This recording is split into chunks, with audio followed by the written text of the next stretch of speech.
Hey, good morning, everyone. Good morning. I want to thank all of y'all for, I am going to be here 3 of the next 4 weeks. I'm here next week, and then there'll be a week break, and then we'll conclude the series on the 4th Sunday from today.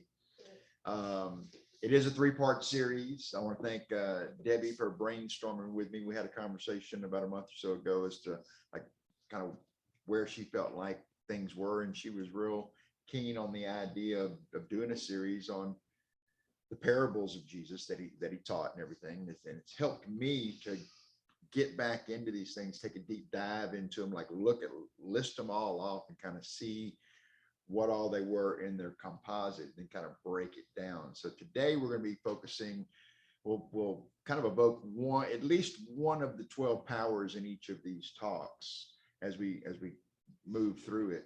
And as I've been thinking about the parables as well and their practical application, there's a lot of resonance for me with Unity's 3rd principle, which is that we are co-creating our experience by the thoughts and the feelings that we are allowing to dominate in our consciousness, right? It's not like what's going on out there in the world. It's how I'm responding and or reacting to. Usually we'll react in fear.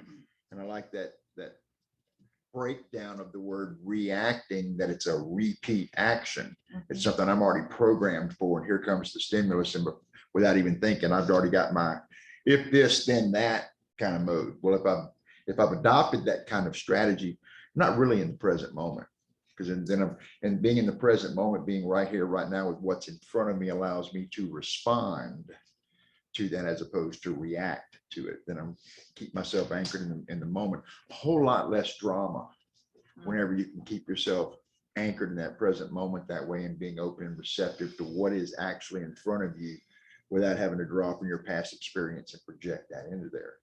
So there'll be a lot of talk as we move through this series and everything about Unity's 3rd principle, because that's really the place where we are responsible. We are totally responsible for the thoughts and the feelings that go on. Oftentimes we don't want to take that responsibility. We want to make it about other people. But at the end of the day, we always have to default back to that reality, that capital T truth, that I am responsible for the quality of my own consciousness. No one else is. And where is the kingdom of heaven, by the way? Right The kingdom of heaven is within.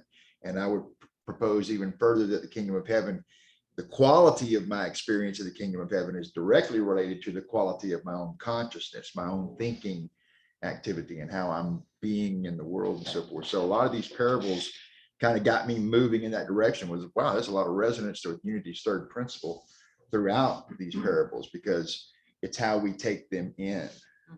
So let's just start with a basic definition here. So like, what is a parable? Anyone got a thought on that? Listen. It's a story that illustrates an idea. Story that illustrates an idea. That's a good one. That's a good one. Anybody else thought? Like a metaphor of our life. A metaphor for life, right? So I looked up the definition. I always like to do this sometimes with words that we use all the time. Just actually go look up the definition, maybe for the first time in my life, right? A parable is literally something, quote unquote, cast alongside something else. Cast alongside something else. So Jesus's parables were stories that were cast alongside a truth in order to illustrate that truth. So his parables were obviously teaching aids. He used them as teaching aids, and we'll get into some other aspects of that in just a moment. And I like this description as well. A common description of a parable is that it is an earthly story with a heavenly meaning. An earthly story with a heavenly meaning. So kind of keep that in mind as we move through there. So there were many reasons why Jesus spoke in parables, right? So any of them occur to anybody? What are some of the reasons Jesus spoke in parables that you're aware of? I think that sometimes he was trying to just speak to people who were more interested in his message, you know, and they weren't necessarily just the run-of-the-mill person, that they were actually disciples. Yeah, So it took me a while to tease out one of the aspects of that is that, you know, y'all heard this phrase before: let them that have eyes to see, let them see; let them that have ears to hear, let them hear. And if you didn't have eyes or ears, well, then tough luck, basically, is the way the scripture reads, but there was actually a practical reason for that. And that was that Jesus, in teaching this, he was very careful not to give his enemies any cause to have grounds for offense. So if they had a closed heart, they wouldn't necessarily see the underlying meaning going on here. He's just telling little parables and little stories. What's offensive about that, right? Yeah. So if their hearts and minds were closed, they wouldn't see the larger truth implications of those things. So that's when Jesus says, let those that have eyes and to see, and let those that have ears to hear. And the rest of you, it's not for you right now. Okay, it's not for you right now. Not that it won't ever not be for you, but it's not for right now. And part of it was a very practical security measure, right? Just to keep himself safe. Yes. I was thinking it kind of goes along with, or does go along with, meeting people where they're at. Yes. You know, like Yes. telling the story, if they get it, they get it. That's right. And then those are some of the other ones, to enlighten the true hearted, which is kind of what Lissy was getting at, and to make people think. Like if I just told you straight up, hey, plant your seeds in fertile soil, Okay. right? That's a Of very course. practical advice, but would you kind of remember it? But if I told you a story about the different ways that you could scatter and or plant your seeds, and some are more fruitful than others, then I've got a range of activities. Because when I read the sower and the seed parable and everything, which we'll get into in here in just a few minutes, I think about all the different ways that you could plant seeds. There's like 4 of them articulated there. I've done them all. I've planted my seeds in thorny ground and on rocks, and just spilled seeds, and then I've planted some things in fertile ground as well. So we're capable of manifesting all of them, and probably do. But the parable helps us tease out which is in our best interest to do. And obviously planting your seeds in fertile soil is the better one to do. So he wanted to make people think. That was one of the other strategies of the parables, is like, if I tell you this story and you're kind of vexed about it a little bit, you'll be thinking about it, trying to tease it out. But if I just told you straight up, do this and don't do that, it wouldn't stick. It wouldn't stick. It would sound preachy, right? Just do this and everything will be good. Or, well, okay, what if I want to do this other thing? Well, you can. You're free to do so, but we're not free to escape the consequences of the choices that we put in motion. So once again, it gets back to that responsibility. The kingdom of heaven is in the activity of my consciousness, and I'm responsible for the quality of that. So the overarching theme of all 3 of these parts to the parable here, and in part 3, we're going to be talking more about the kingdom of heaven aspect of these things and the atonement, things of that nature. But that idea of the kingdom of heaven is kind of really the overarching theme of all 3 parts here. Today, we're going to focus on the power of faith. We're going to start there. So everyone kind of generally familiar with the parable of the mustard seed, Yeah. right? So that's an easy one for us to get into. It's one of the shorter parables. I'm gonna as we go through these, I'm gonna read one of the scriptural verses that cites these parables, just to keep it fresh in our mind. So I learned as I was teasing this out that the parables are really only dealt with within the context of the books of Matthew, Mark, and Luke. There are no parables in the book of John, which, if those of y'all that are maybe Unity students, you would know that the book of John is a more cosmic kind of articulation of the Jesus/Christ story. And they don't have as many of the sort of practical parables and everything. It's a different intention behind the book of John. So most of the parables come from Matthew, Mark, and Luke. Also in the lost gospels, so to speak, the Gospel of Thomas uses a lot of parables. I think they actually call them sayings or something in the Gospel of Thomas, but that didn't make it into the actual final gospels that we know. But in the lost gospels, the Gospel of Thomas also deals with that. So the kingdom of heaven, or of the heavens, is a state of consciousness, which we've alluded to a moment ago, in which the soul and the body are in harmony with divine mind. Teachers of metaphysical students find that their most difficult work is getting students to recognize that heaven is a condition of mind. It's not a place that we're traveling to. It's not a place out there. Kingdom of heaven is within, and even more importantly than that, it's a condition of the mind. Y'all all know that, right? You can make heaven or hell of your circumstances, depending Yes. upon which thought you choose, right? So it goes to once again bring the onus of responsibility back to me that if I'm going to experience heaven, then I have to be responsible for what I'm allowing in the activity of my thinking. So the kingdom of heaven is like a grain of mustard seed. This comes from Matthew chapter 13, verses 31 and 32. The kingdom of heaven is like a grain of mustard seed, which a man took and sowed in his field, which indeed is smaller than all seeds, but when it is grown, it is greater than the herbs and becomes a tree, so that the birds of the air can come and lodge in its branches.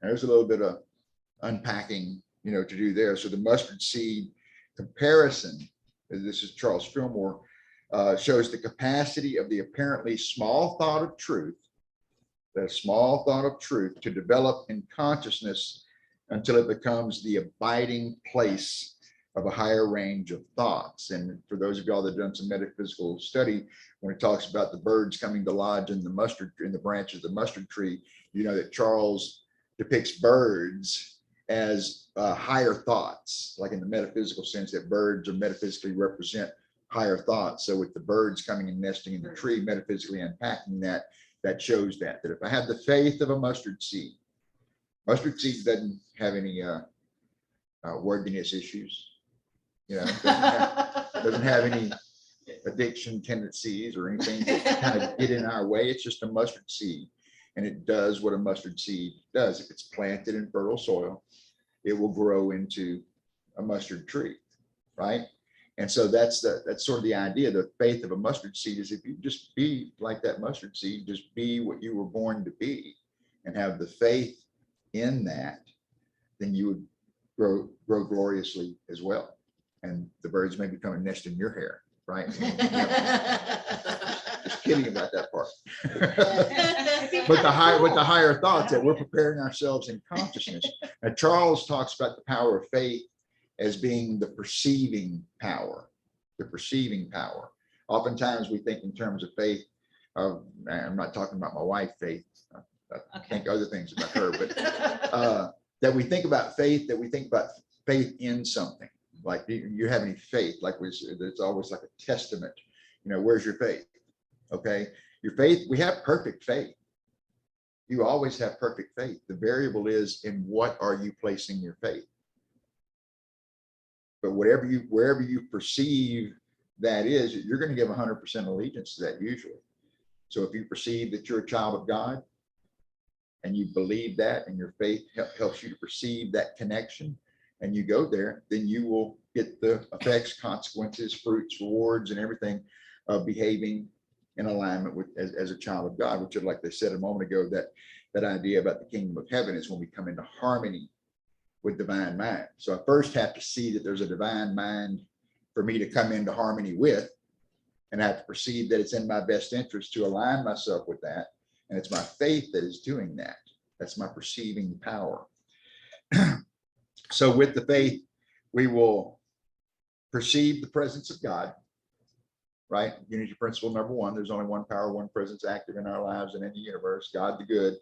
That's a principle of truth that we state. But I make choice about whether I believe that or not. And whether I believe in it or not doesn't change the nature of its truth. It doesn't need me to be on board for it to be true.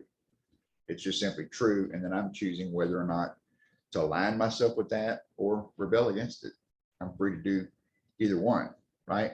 But if I rebel, then what am I going to replace it with? If you don't have anything to replace it with, then you're kind of a rudderless ship at that point in time, kind of bouncing around, reacting against something as opposed to aligning with something. And it's like I used to be my friends used to call me a rebel and a protester, because I used to carry a soapbox around with me, and I'd just throw it down at random and just get on it and just go at things. But after a long time, what I felt like I was getting from that was what effectively was a pseudo sense of power, right? You're giving voice to something you have assert power over it, but in reality, it wasn't power, right? Because it's not good enough just to rail against something. You must advocate for something. It's a much more positive energy, a creative energy when I'm advocating for something, as opposed to tearing something else down without offering a replacement, right? So being in that mode. So to perceive the presence of God by the power of my faith, then now I got a target, right? Now I know what I'm attempting to align myself with. So if I also get to perceive possibilities not yet in form, right? So Leanne and I are songwriters. Here's an analogy. You start with a blank slate, just an idea. Pick up your guitar, start noodling around a little bit, right? I perceive, oh, there's an idea there. That's a hook. I perceive the possibility of a song. So where something didn't exist, that when I attuned myself into divine mind, divine ideas came down, and my faith is employed every time I'm writing a song. My faith is employed every time Leanne is writing a song. And it works with any kind of other creative output that we've got, where there's nothing in physical form, but that idea, and the power of our faith allows us to see the possibilities. And so if I have faith like that mustard seed, which it doesn't question, I'm a mustard seed and I'm gonna grow into a mustard tree one day, right? And there's no doubt about that, then it's the same way with our faith. So that's the first parable that we're going to jump on here, because once again, it evokes the power of faith, which is sort of our overriding one of our 12 powers in this talk today with faith. And then we move on from that to the next parable that I'm going to talk about here is the parable of the lamp. Y'all have heard the parable of the lamp before. I'm going to read it here. Actually, I'm going to read two depictions of this. One comes from Matthew and one comes from Luke. They're basically covering the same terrain, but they have slightly different takes on it. So the first one comes from Matthew. You are the light of the world. A town built on a hill cannot be hidden. Neither do people light a lamp and put it under a bowl.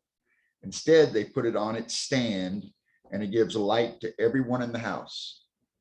In the same way, let your light shine before others, that they may see your good deeds and glorify your Father in heaven. That one's from Matthew. The next one comes from Luke. No one, when he has lit a lamp, puts it in a cellar or under a basket, but on a stand, that those who come in may see the light. The lamp of the body is the eye. Therefore, when your eye is good, your whole body is also full of light. But when it is evil, your body also is full of darkness. Therefore, see whether the light that is in you isn't darkness. If therefore your whole body is full of light, having no part dark, it will be wholly full of light, as when the lamp with its bright shining gives you light. So once again, we're back at unity principle number 3. I'm in charge of whether I'm allowing light to come through me or darkness, so to speak, by comparison. Am I allowing love to come through me, or am I allowing fear to come through me? And the truth is, we do both, right? Nobody does this walk perfectly. And sort of, we all fall short of the glory, so to speak, from time to time. But as A Course in Miracles reminds us time and time again, it said, if I'm not at peace for any reason, it doesn't really matter what I'm not at peace about. If I'm not at peace, I have chosen wrongly. If I wish to be at peace, A Course in Miracles, this is the number one piece of advice in A Course in Miracles for those of you who have read it or not read it. Choose again. After about 670 pages, it distills down to those 2 words. Choose again. If I'm not at peace, I've chosen wrongly. I'm misperceiving things. I'm projecting all kinds of other reasons, because and the evidence that I've chosen wrongly is the state of my consciousness, which is not peace. So if I want to be at peace, I must choose again. Take aim, choose again. Y'all do know I'm sure y'all have heard this before. So it's often quoted that the word sin is an archery term, right? To miss the mark, kind of thing. You got to look at it that way. Okay, so I've sinned, so I missed the mark. I made a bad choice, whatever the case may be. Pull out another arrow, retrain your aim, and in this case, shoot again. Choose again, right? And get back, recalibrate, come back to the peace. So with the parable of the lamp, the idea about, if you know that you're the lamp, like y'all get that, right? That the parable that you are the lamp, right? Yes. You kind of get that. The parable of the lamp is me and you, right? And so we're allowing that light, or its alternative, to shine through us at all points in time. It's one or the other. You're never, Course in Miracles says, ideas do not leave their source. So if I'm carrying that idea that I'm unworthy in my consciousness, I can try and project it on Lissy. I can bring all kinds of drama to Lissy's life and just kind of project my unworthiness on her. But the idea of my own unworthiness doesn't leave me. No matter how hard I would try to get it to stick to her, it doesn't leave its source. So I'm in charge of changing that thought. No one else can really change it for me. People can inspire me. People can maybe, put me in jail for a while until I, change my mind about it. And we do that sometimes with people who have chosen wrongly and way out of bounds and everything. It's like time out, right? Time out. Go think about it. Go think about this until you can recondition your mind.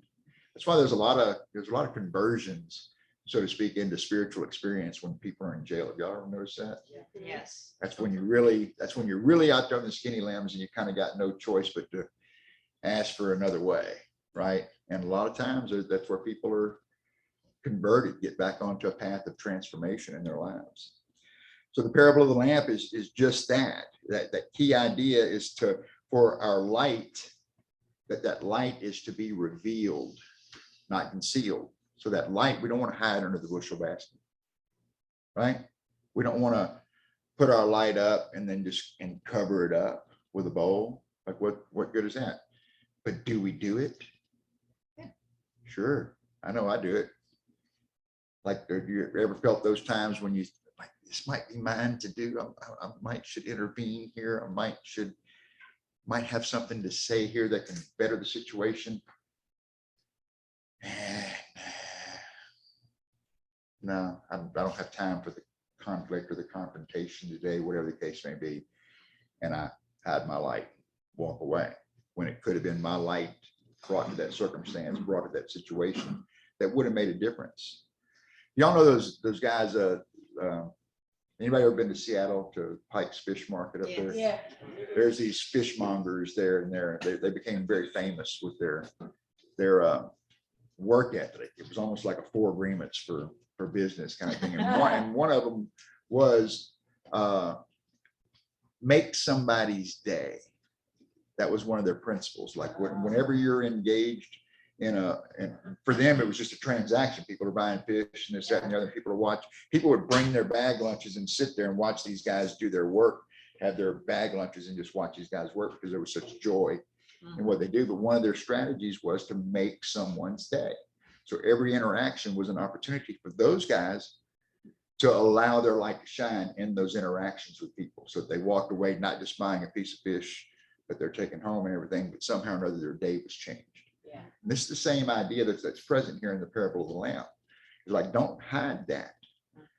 The light knows what needs to be expressed. What the light needs is willing vessels, willing mediums for the light to shine through. And that's me and you. And we are doing this all day anyway, right? You're either letting your light shine or you're dimming it down, whether you're conscious of it or not. So once we get consciously responsible for this parable of the lamp and not hiding that away, then we can just step into that. That's one of the things that I love about the parables. As I was going back through these things, it's like they seem like these interesting little stories and everything that we can talk about and discuss and pull apart, but they really are practical application. And if Jesus had just been speaking in a straight up tone, like, hey, do this, do that, he probably would have run afoul of the authorities a whole lot sooner.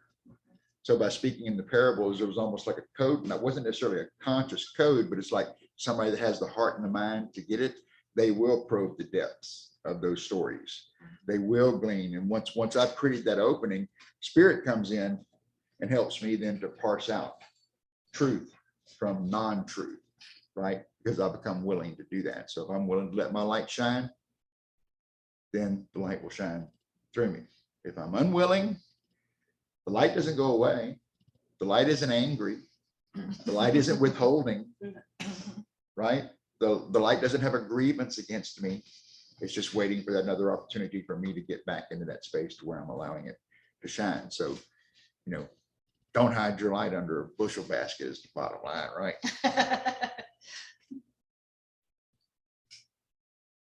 Do you believe you're the light of the world? Ask yourself that question. That might be one of a good question for us to go into our conversation cafe afterwards and everything. Is that how does that sit with you? I remember the first time when I was doing A Course in Miracles, the first year, and was really, really into it, doing it daily and everything. And I got to that lesson. I am the light of the world.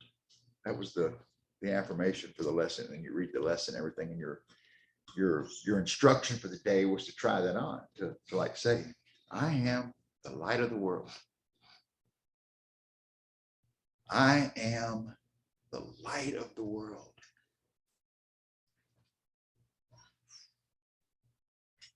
Man, if I'm the light of the world, we're in trouble. Because I didn't feel it at the time, right? I was coming from just a period of drama, and I'm weeding my way through it, trying to get some traction in my life and everything. And when I first tried that on, it was like I felt lost at that point in time. But I kept doing the work. I kept doing the work on a day in, day out basis. And slowly I began to understand, yeah, I am the light of the world. You know, and we're to shine wherever we're planted.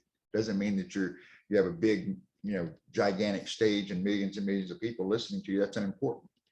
We shine where we are planted, right? And that's as good as anything else in the kingdom of heaven, to simply just be present with that truth of who we are.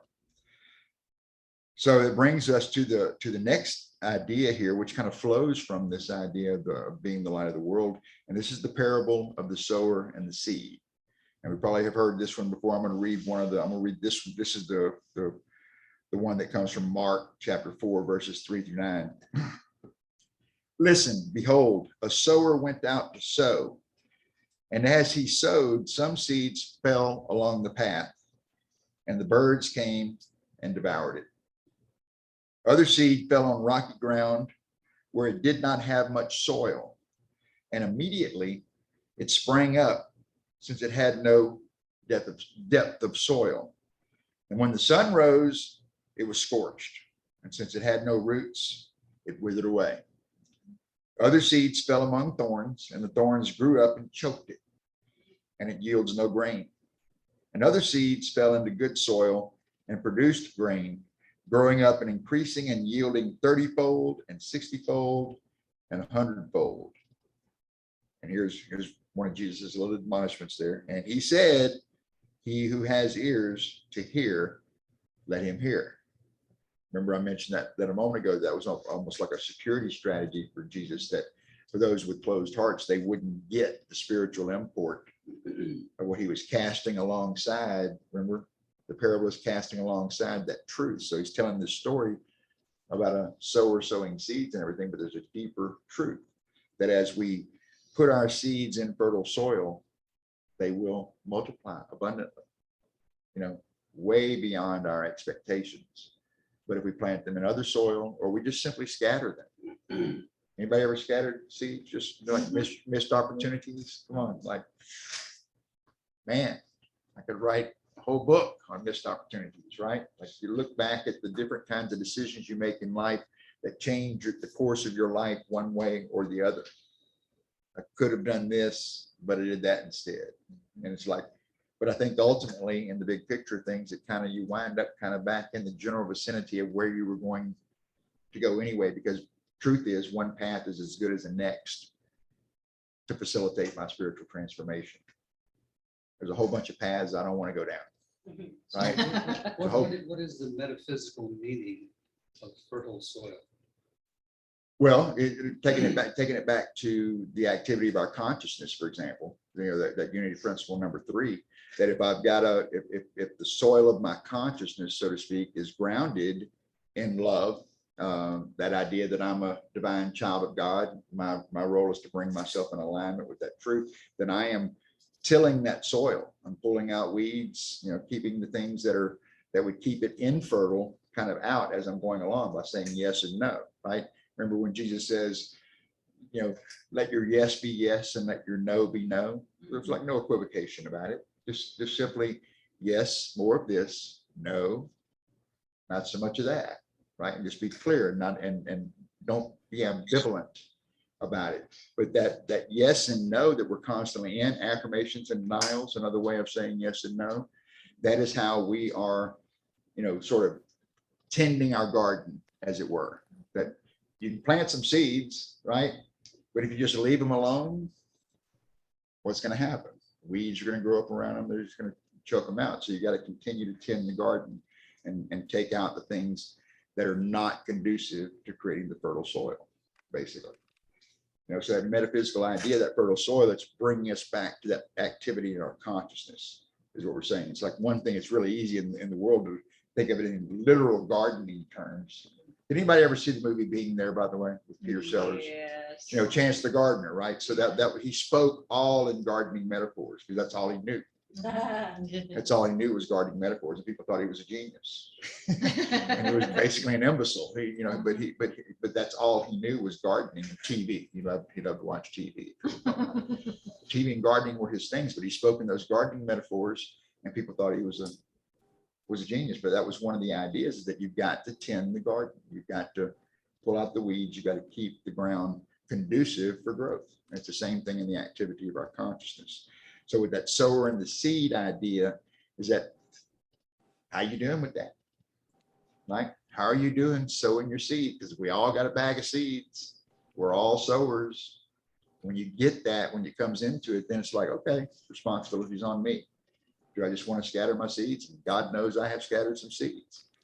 God knows I've, spilled some seeds and planted some in thorns and all those kinds of things. But you still have another opportunity. Hi. Of course, correct. So I'm not a student. I'm a member of the public. Anybody can come in Tells between the 8 a.m. farmer and who 8 sows the seeds. Oh, wonderful. permanently. Who should I Some talk seeds to about on like the books and path, stuff? wayside, with no soil, some on rocky ground, some on Um, soil which contains thorns. They and will some be on here good at soil. noon. Okay, that's fine. I'll It's probably It's that desk right there. right here. That's what, Okay, great. that's what Thank you very happens. much. So later Yep. he explains to his disciples that the seed represents the gospel. So this is kind of getting back to what Henry's asking here, that the seed itself represents the gospel. The sower represents anyone who proclaims the gospel. So that's you and me, as we were saying a minute ago, that I'm the sower. If I'm stepping up to speak the truth, then I'm a sower. And the various soils that they're talking about, the thorny, the path, and all those kinds of things, those represent people's responses to those. So if I say something that comes from the light, if I say something that comes from love, if I speak truth, and Lissy's consciousness is open and receptive to hearing that truth, then it finds fertile soil and it grows. If on the other hand, she's not receptive to it and everything, then it's like that old idea about the pearls before swine, kind of thing. You're spilling the seed. But that shouldn't concern the sower. That my job is still to do what? Remember the parable of the lamp? Let my light shine.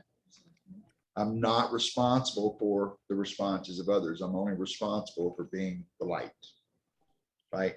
And knowing that as I'm being the light, as I'm planting seeds, some of them are going to fall by the wayside. Some are going to get scorched by the sun because they're in shallow soil. Some are going to get choked away, but some are going to land in fertile soil, and they're going to make a huge difference in transforming people's lives. So the fourth one, and this is the final one that we're going to be talking about today. So just to recap, getting here, we talked about the parable of the mustard seed, which kind of gets into our idea of faith and the power of that faith. We talked about the parable of the lamp, letting our light shine, being the light of the world. And we talked about the sower and the seeds and how we're responsible for that. And the final one that we're going to talk about today is the parable of the talents. Okay, the parable of the talents. And this is a bit longer one. This little section takes a little while to go through, but I'm going to go ahead and read it. I thought about doing a summary of it, but I'm like, the summary would probably take longer than just actually reading it. So I'm just going to go ahead and read it. So we've got the authoritative thing. This comes from, which one are we looking at? We're looking at Matthew today, Matthew 25. So, for it is as if a man going on a journey summons his slaves and entrusted his property to them. To one he gave 5 talents, to another 2, and to still another one he gave 1. To each of those according to his ability. Then he went away. At once, the one who had received the 5 talents went off and traded with them and made 5 more. In the same way, the one who had the 2 talents made 2 more talents. But the one who had received the 1 talent went off and dug a hole in the ground and hid his master's money. After a long time, the master of those slaves came and settled accounts with them. Then the one who had received the 5 talents came forward, bringing 5 more talents, saying, Master, You handed over to me 5 talents. See, I have made 5 more. His master said to him, well done, good and trustworthy slave. You have been trustworthy in a few things. I will put you in charge of many things. Enter into the joy of your master. And the one with the 2 talents also came forward saying, Master, you handed over to me 2 talents. See, I have made 2 more. His master said to him, well done, good and trustworthy slave. You have been trustworthy in a few things. I will put you in charge of many things. Enter into the joy of your master. Then the one who had received the 1 talent also came forward saying, Master, I knew that you were a harsh man, reaping where you did not sow and gathering where you did not scatter. So I was afraid, and I went and hid your talent in the ground. Here you have what is yours. But his master replied, you wicked and lazy slave. You knew, did you, that I reap where I did not sow and gather where I did not scatter? Then you ought to have invested my money with the bankers, and on my return, I would have received what was my own with interest. So take the talent from him and give it to the one with 10 talents. For to all those who have, more will be given, and they will have an abundance. But from those who have nothing, even what they have will be taken away. As for the worthless slave, throw him into the outer darkness, where there will be weeping and gnashing of teeth. Y'all, I love that little line, the weeping and gnashing of teeth. That scared me as a kid. I don't want to go anywhere where there's weeping and gnashing of teeth. That sounds terrible, right? But isn't that it? It's like if I refuse to use my talents, we're going to unpack this here in just a moment, then you're in fear. You're living in fear, and you can't really be productive while you're living in fear. It constricts the growth. So just to get this in our mind also, we think of when we hear that thing, I gave you 5 talents. Well, it's like what, 5 $20 pieces or something like that. No, talent's a lot of money. Check this out. A talent was a unit of weight of approximately 80 pounds. What? Whoa. And when used as a unit of money, was valued for that weight in silver. Dang. As a unit of currency, a talent was worth about 6,000 denarii. A denarii was the usual payment for a day's labor. At 1 denarius per day, a single talent was therefore worth 20 years of labor, Wow. assuming a 6-day work week, because nobody would work on the Sabbath back then. So when you got a talent, that was like getting 20 years worth of wages handed to you. So think about that guy who got 20 years worth of wages all at once and was afraid to lose it and just buried it. Didn't even put it in the bank where he could have earned interest at least, right? There would have been much, sounder ways to be conservative about it, but he buried it in the ground. What would you do with 20 years worth of wages? Retire.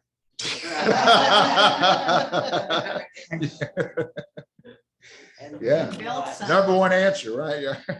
Build something. Build something, right? So it's like the 2 guys who took the 5 talents and the 2 talents, they went out and used that to create some more. So what, 5 talents was like 100 years worth of wages, and he doubled it. So it wasn't just a tiny amount that we're talking about. It was a significant amount of money that was at stake there. So as we move into that, from the Metaphysical Bible Dictionary that Charles Fillmore put together, he takes the talent and he expands that beyond just the currency idea, beyond just the money idea. So he says that talents symbolize our spiritual gifts of life, love, truth, substance, intelligence, faith, power, judgment, and will. Every inherent attribute of man's being has its roots in God. All the gifts of spirit are to be used to our fullest capacity. The too cautious one buries his talent because he fears that he will not meet the requirements of the law, which he discerns is very exact. In his caution, he does nothing and meets with condemnation and consequence. So we're given all these talents, and it gets back to the parable of the lamp. Let your light shine, right? Are you willing to be a light of the world? Are you willing to accept that truth, not only of who you are, but of whose you are?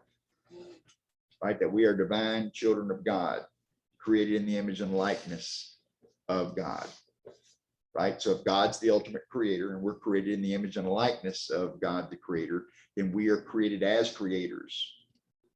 That is our fundamental, foundational spiritual identity. So we are, it's not that we are intended to co-create in this world. We are co-creating in this world.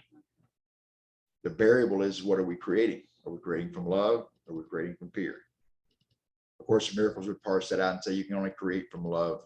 You would make from fear. That creation is not a word associated with fear, because what creation, makes, so to speak, is not real. Only that what gets created out of love winds up being established as real.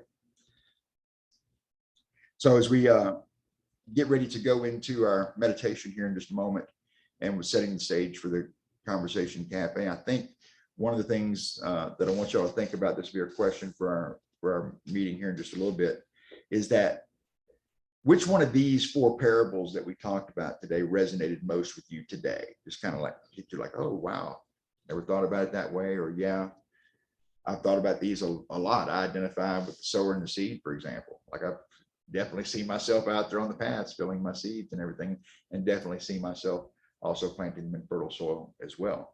So just ask yourself that question, and we'll cover that in a little bit, just like which one resonated with you, and see if you can get to an understanding about that. So with that in mind, I guess we're going to set ourselves up for the meditation next. Is that right? The next in the order of service. So I just invite you just to kind of get comfortable in your seats. You are God's love. You are also the light of the world. Take that in and feel that at your core. Feel that in your heart. Feel the peace and the truth that you are not the light of the world alone. The light of the world shines through you. The light of the world that shines through you joins with all the other light that's being shown throughout the world. Right here in this room, outside these walls, throughout the city of Austin, state of Texas, throughout the world. Thank you, thank you, thank you for the light. Thank you for creating me in light.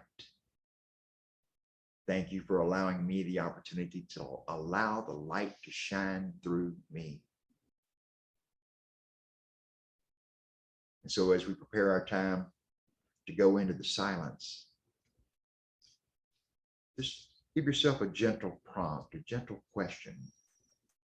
Ask what is yours to do today to allow the light to shine through you.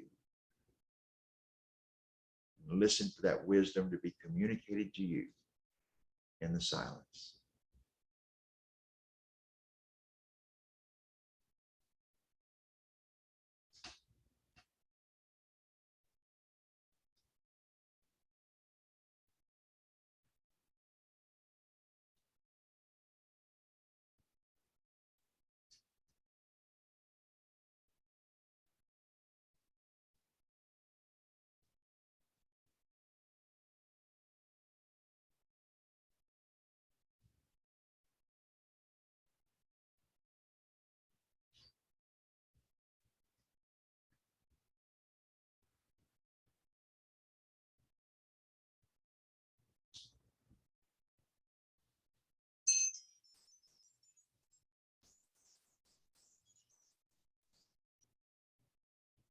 As we begin to gently draw our attention back into the room, just know that you can go into that silence anytime.